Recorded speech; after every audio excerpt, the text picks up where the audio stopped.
Professora Lisete, bem-vinda ao Avesso. Aqui a gente costuma começar pelo começo, então eu queria te fazer uma pergunta que é a seguinte: o que a Lisete de hoje, uma professora experiente que trabalhou na administração pública, tem da criança que você era lá jovem em Campinas? Maurício, bom, primeiro agradecer o espaço do Avesso para a gente se encontrar, é sempre um prazer, mas eu quero te dizer que eu ainda tenho alunos, o grupo de alunos na USP, que me convidam porque falam que eu tenho uma característica, que é eu acreditar nas mesmas coisas que eu acreditava com 18 anos. Então, eu diria para você, eu quero transformar o mundo, e esse é um traço que eu trago desde muito tempo atrás.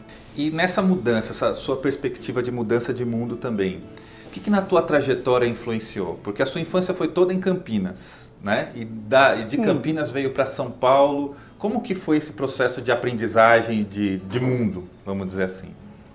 Bom, eu quero te dizer que eu sou uma geração que teve um privilégio, eu acho. Nós pegamos, eu sou fruto de duas combinações quando eu era bem jovem, que é exatamente a ação católica, a teologia da libertação, que tinha uma preocupação com formação de líderes e, evidentemente, uma mudança combinado, quer dizer, ser cristão, levar uma mensagem religiosa no sentido de transformar o mundo numa convivência mais justa, né? E, em segundo lugar, eu era também o Partido Comunista na época, chamado Partidão, hoje Partido Comunista Brasileiro, também estava, década de 60, final dos anos 50, início dos 60, estava disputando lideranças estudantis. E, portanto, eu diria para você que eu me formei, eles me formaram, não é? Nesse processo, que era um processo sempre coletivo, sempre para modificar o mundo. Então, eu fui presidente de Grêmio Estudantil no Instituto de Educação Carlos Gomes, depois fui presidente da Associação Normalista Álvares de Azevedo, no mesmo Instituto de Educação Carlos Gomes, depois fui para o curso de Pedagogia, um pouco para a tristeza do meu pai, que era advogado, tinha, obviamente, uma expectativa de como eu era sempre falante, não sei o quê, que eu fosse ser advogada, até para defender, já tinha tido algumas experiências com ele de ajudar a escrever defesa dos indefesos, dos excluídos e etc. Então ele sempre teve uma certa decepção de eu ir fazer o que na época muitos consideram um cursinho para mulher, de preparação para o casamento, qualquer outra coisa do gênero. Não é? Eu fiz em Campinas porque a Unicamp só passa a ter em 65 o curso de pedagogia e eu entrei em 1963 no curso de pedagogia. Assim que eu me formei, eu vim para São Paulo e prestei um concurso que era também um desafio na época, hoje onde funciona a Faculdade de Educação, que chamava-se Centro Regional de Pesquisas, professor Queiroz Filho, na cidade universitária, e fui selecionada para trabalhar num programa de assistência técnica e educação, chamada PAT, que era um convênio entre São Paulo e o Ministério da Educação de atendimento às regiões Norte e Nordeste. E assim a minha primeira, não era a primeira, mas como pedagoga, a minha primeira experiência profissional foi ir para Alagoas. E aí, depois disso, eu vim para São Paulo e nós estamos aqui na Galeria Metrópole. Eu tive o prazer de morar no que era o edifício mais comentado, que era exatamente o Copan. Mas e como que era essa vida? Morando no Copan, uma jovem que veio de Campinas, era uma cidade mais interiorana, para não brigar com os campinenses, era uma cidade mais interiorana naquela época que já do foi que capital, hoje, né? Muito importante a cidade de Campinas.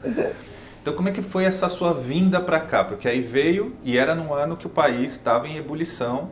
Logo na sequência viria 68, o recrudescimento ainda da ditadura militar. O que foi isso, a sua relação de militância e a relação na vida pessoal, morando no Copan, convivendo com a repressão? Como que foi isso? eu já era ligada a movimento político, não é? Eu não fui, mas eu militava com o grupo da AP, mas em seguida fui para a chamada Ação Popular Marxista-Leninista, né? Então, eu já vim para São Paulo, também a gente já tinha uma prática política estudantil, claro, e, portanto, em 67 eu fiquei no estado de Alagoas. Quero te dizer que eu não fui presa em Ibiúna, exatamente porque no dia anterior eu tinha viajado para Alagoas. Então, e essa assim, ir para Alagoas, Maurício, foi para falar de verdade, a diferença foi muito maior ir para Alagoas do que vir para São Paulo. Porque São Paulo tinha também aquela euforia de você ir para a capital, etc., e ser independente, etc. Mas Alagoas, não, eu nunca tinha estado exatamente na zona rural, em cidades em que, de fato, a zona rural tivesse o peso que tinha naquela época, em 1967, no estado de Alagoas. Era, né? Muito violento? Era bastante difícil, a gente teve experiência de sequestro. Então, voltar para São Paulo, e aí em 68 eu me matriculei no curso, fui dar aula, né? Como aqui tinha um nome muito feio, chamado professor precário. Nossa! Que era, olha, e só para te dizer, ó, nós estamos em 2018. O nome era feio, mas hoje ainda existe professor precário e muito, isso, né? Isso. E eu quero te dizer que nós sofremos o primeiro enquadramento na Lei de Segurança Nacional, exatamente porque nesse período entre 68 e 70, reivindicávamos ser contratados pela CLT. E isto foi considerado, foi meu primeiro enquadramento, foi considerado, imagina, altamente subversivo. Agora, se a gente pensar que nós estamos em 2018 e o Estado de São Paulo inventou uma lei complementar que, na verdade, estabelece os mesmos critérios que você tinha em 67, 68, é um pouco para a gente ver como realmente a profissão de professor e de professora é totalmente desconsiderado no Brasil e no Estado de São Paulo, né? Você disse do primeiro enquadramento a partir de uma luta política que estava sendo feita. E depois disso, o que teve? Então, mais? eu fui fazer, não chamava mestrado, chamava pós-graduação em Ciências Sociais, ainda era aqui na Maria Antônia, e eu tenho esse privilégio histórico, tenho dois privilégios históricos, Maurício. Primeiro, ter trabalhado com o Paulo Freire, que eu nunca tinha trabalhado com ele, nunca tinha visto o Paulo Freire, a não ser quando ele chegou de volta no país em 80, e ter sido aluna da última turma do Florestan Fernandes. Né? Me efetivei em agosto de 70 na cidade de Conchas, porque, não sei se você sabe, quer dizer, a Constituição, o ato adicional de 67, ela estabilizou os funcionários públicos, mas surpreendentemente os professores foram estabilizados aonde eles trabalhavam. Então, apesar, e com todo respeito, porque eu conhecia muitos deles, mas nenhum professor aqui da nossa histórica escola do Caetano de Campos, nenhum professor era efetivo. E como foi a sua vida, a perseguição, a repressão?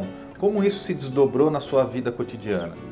Olha, eu quero te dizer, Maurício, que eu já, aqui em São Paulo, eu trabalhava como professora precária. Você sabe que uma pedagoga dava aula de História e Filosofia, que era o que a lei permitia. E eu trabalhava no Colégio Volney de Carvalho Ramos, que tinha uma diretora sensacional, porque ela partia do princípio de que você tem a composição do horário escolar, que é sempre um drama para os professores, especialmente aqueles que eram precários. Ela tinha uma norma, quer dizer, só não atende quem está amamentando, porque é de 2 em 2 horas. Mas o resto tudo era combinado. Então, como eu estava fazendo o curso, eu era uma pessoa que trabalhava segunda, sexta e sábado. Era uma época que sábado ainda nós tínhamos aula, e era assim, sexta-feira eu levava a chave, porque eu dava aula à noite, e você não tinha janela. Janela era o espaço que o professor ficava sem dar aula. Se você escolhesse o dia e o horário que você queria trabalhar, você conseguia, mas você aceitava a janela. Que uma das coisas que a gente não recuperou nas escolas é o conceito de gestão democrática. Aí é o seguinte, teve esse concurso em 69, chamava concurso de educação, e eu fui para Conchas, né, que é uma cidade de 10 mil habitantes, no interior daqui de São Paulo, perto de Sorocaba, e efetivamente o Instituto de Educação Anísio Ferraz Godinho de Conchas é o centro, ainda é, quer dizer, claro, já teve muito mais importância, mas ele que era o único instituto de educação da região. Então ele não tinha nada a não ser um instituto, né? E neste meio tempo, eu diria para você que eu já atuava na PML e nesse momento ela também já é Ação Popular Marxista-Leninista Maoísta, né? Então, para saber que era que tinha uma atividade política clandestina e portanto, em seguida eu fui detida, né? E, bom, fiquei presa. Foi a partir de uma ação clandestina essa sua detenção aí? Isso, foi a partir da denúncia de um ex-companheiro de militância. Isso, né? Eu tive várias sortes também. Uma delas, assim, porque na verdade, onde eu tinha morado, eu aluguei para uma amiga minha, que nós já tínhamos trabalhado junto em outra ocasião, que por sinal namorava um procurador. E por incrível que pareça, eu fui presa do Sérgio Paranhos Fleury, bastante conhecido, sanguinário, perseguidor de comunista. E por uma sorte minha, azar dele, ele foi preso aonde eu morava, porque, logicamente, esse rapaz que passou a ser um traidor, realmente, né, virou depois um agente da polícia, ele realmente dedurou o meu endereço e lá estava o tal do procurador. E, portanto, foi interessante, porque foram eles, e logicamente, se há de convir o seguinte, quer dizer, um procurador, como de fato ele fez, disse que me conhecia, que eu era maravilhosa, que era impossível ser comunista, Então, mesmo eu sendo presa no dia seguinte, né, eu diria que o Sérgio Paranhos Fleury teve um outro comportamento. Outro tratamento. Não teve tortura, por exemplo? Não teve, não. Isso não há. Ninguém passa pelo DOPS ou do iPod sem tortura. Não conheço ninguém. Não seria a última. Né? É possível que eles não tenham chegado até o limite. Eu tenho bastante resistência à dor. Então, não, é isso. Mas estou aqui viva inteira. E eu também nunca tinha sido presa. Você também não sabe como é que é essa questão. Eu tive um privilégio de estar presa comigo. Aqui era a companheira do Tarzan de Castro, que eu diria que me orientou, porque uma coisa é você ter um documentozinho, como a gente até tinha, né, sobre o que é a tortura, o que é um pau de arara ou qualquer outra coisa. Outra coisa muito diferente é você estar nele, né? Sim. Os torturadores partem de um princípio que mulher é frágil, mulher é um pouco tonta e mulher segue em geral os companheiros, e portanto assim que eles encostarem o dedo em você, por favor, chore, grite, porque isto também fará com que você sofra menos do que eu sofri, porque eu quis dar uma de durona e é absolutamente inútil. Né? Eu tinha torturadores, por exemplo, que como eu era professora, né, só para você ver que eu tenho clareza que as torturas em geral se dão à noite. Vocês podem não acreditar, mas é porque eles ganham hora extra. Então, por exemplo, eu tinha perguntas de torturadores que faziam. Professora, me chamava de professora. A gente tem cara de professora também, e a gente era professora. Então, escuta, como é que eu matriculo meu filho? Já está com 7 anos, o que precisa? Tal. Então, assim, uma pergunta absolutamente em relação com o professor. Aí depois, claro, na outra salinha era outra coisa, mas... A tua experiência foi muito longa na administração pública. Foi. E eu tenho aprendido muito, a gente tem estado muito junto, eu tenho aprendido muito. Eu queria perguntar, assim, qual foi o teu aprendizado, como era a sua relação com o Paulo Freire? Maurício, eu conheci o Paulo Freire na PUC, exatamente em 80.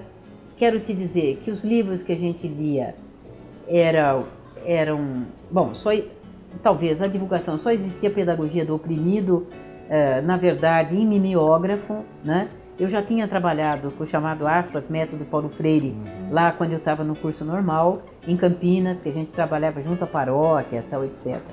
E é muito interessante porque eu tinha um pouco de medo de trabalhar com o Paulo Freire, porque eu quero te dizer que eu acompanhei várias personalidades que tinham sido expulsas do Brasil e que voltaram com a lei da anistia. E nós tínhamos feito já reunião com essas pessoas e eu confesso que eu tinha me decepcionado muito, não porque as pessoas tivessem mudado, mas é porque elas não tinham mudado e elas voltaram 20 anos depois propondo projetos de quando elas tinham saído. Acontece que havia se passado 20 anos, né? E portanto o Brasil era outro, tinha outra expectativa, outros desejos. E eu tinha muito medo que com o Paulo Freire acontecesse isso, né? Então eu tinha essa coisa. E para mim foi uma surpresa incrível o contato com o Paulo Freire. Primeiro, porque o Paulo Freire era um homem, Maurício, que no final dos anos 80 ele estava decididamente no século 21. O Paulo Freire nunca, em nenhum momento, tinha saudade, a não ser da feijoada, tal, das histórias da família, tal. Mas ele não tinha saudade do tempo que passou, entende? Ele estava pronto para o desafio que ele tinha assumido. Ele também nunca tinha assumido uma rede pública, tá certo? Escolar, já que ele era o do não escolar, tá certo? Da não escola. E eu era da escola, então também eu não sabia como é que eu casaria educação popular, né, com a minha admiração, porque ele também era um mito para mim, né? Quer dizer, trabalhar com ele era uma coisa... eu até hoje eu não consigo falar o Paulo Freire, eu falo o professor Paulo Freire. E era fácil de trabalhar assim no dia a dia? Ele era excelente. Primeiro que ele era super bem-humorado, tá certo? Ele era um homem super gentil, né? Não me lembro do Paulo Freire ter usado um termo mais grosseiro com qualquer um de nós.